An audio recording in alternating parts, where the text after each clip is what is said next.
That is good news to hear, Matt. Thank you. We're continuing our coverage on that Shelly Fire by hearing from the Klamath National Forest. Joining us live right now is Kimberly Devall, the Public Affairs Officer for the National Forest. Thank you so much for joining us tonight. Now, can you give us a timeline of how fast the Shelly Fire has grown since it did start earlier this afternoon? So I know first reports that came through dispatch was about 130, and at that time it was about 3 to 5 acres. And it's now currently up to about 250 acres. We do know that there's several spot fires out ahead of the fire. So yes, we're trying to get as many crews. We got air support out there right now, already dropping retardant. We're going to hit this hard and hopefully try to get it under, more manageable for us. So. Yeah, and we did hear that parts of Pacific Crest Trail are now closed. Is Shelly Lake also closed as well?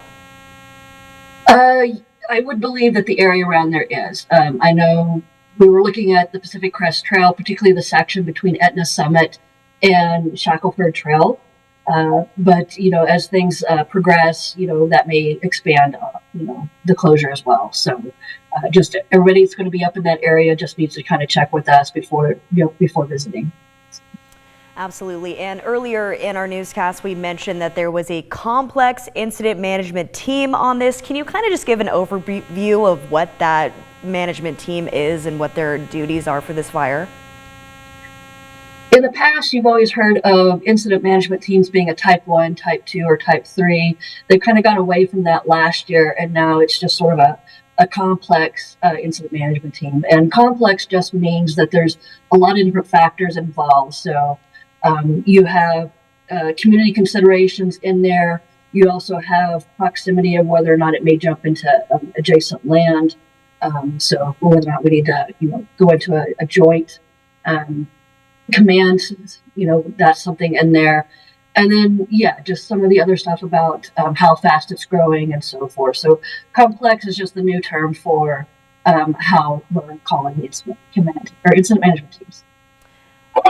Okay, and you also did mention that crews are hitting this fire hard. Can you explain what crews specifically are doing to try and slow that burn of the fire, or which areas they're focusing on even? We do have air tankers. They've already been dropping retardant on the scene. So we've got those guys out there. We have a smoke jumper crew of 9 out there on the ground.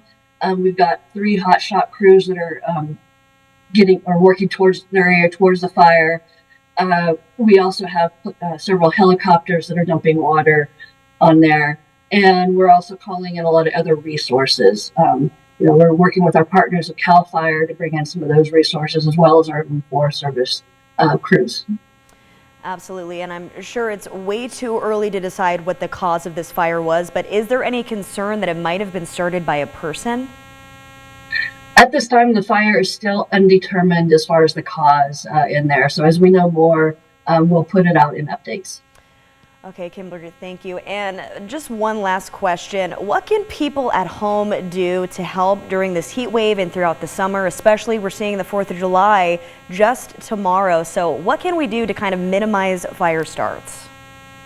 Well, top of the list right now is that make sure everybody's aware that no fireworks are permitted anywhere within forest system lands any time of the year.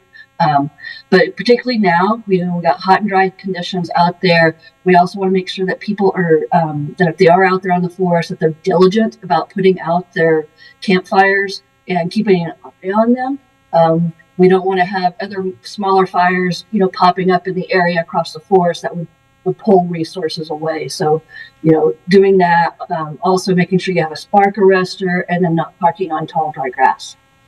Absolutely. Before I let you go, just want to ask, is there anything you would like to add that we haven't mentioned just to keep people fire aware? No, right now, we just want to make sure that everybody's doing their own part in preventing any other fires from popping up. And, just keeping aware of things. So if they're already out there camping, if they can figure out ways of kind of monitoring either Facebook or Twitter or InstaWeb, so that way they can get updates and be aware. And then yeah, make sure they sign up for Ready Siskiyou. So that's the app that will alert people for evacuations. Absolutely, Kimberly. Thank you so much. We appreciate your time, and we'll be continuing to track this fire as the updates do come out for us. Thank you. Thank you.